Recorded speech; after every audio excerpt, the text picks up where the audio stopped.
A Russian Soyuz spacecraft docked at the International Space Station today. 3 astronauts, including an American and a Russian, joined 3 others already on board, with no sign of the tension between the two nations over Ukraine. But what happens if the crisis there drags on?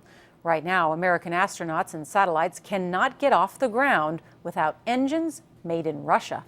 Here's Ben Tracy. 2, 1. And liftoff. This Air Force rocket that carried a U.S. spy satellite last week was powered by a Russian engine.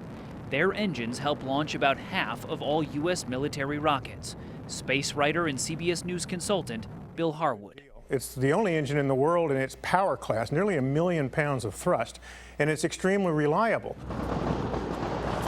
But our 15-year arrangement with the Russians is now threatened by the fallout from the crisis in Ukraine. The U.S. imposed sanctions on some Russian officials, including the man who helps run the space and defense program.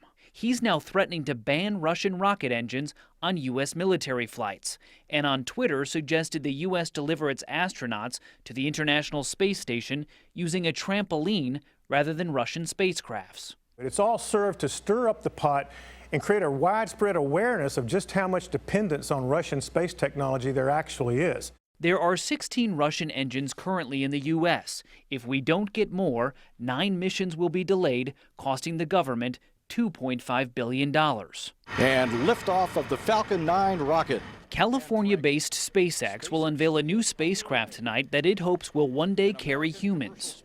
The U.S. government is in the process of certifying SpaceX for military missions, but even if it does, there would still be launch delays without Russian engines. Now, Senator John McCain wants the U.S. to stop using Russian-made engines altogether. But, Nora, it could take an estimated 5 years and $1.5 billion to fully develop an American alternative. All right, Ben Tracy, thank you.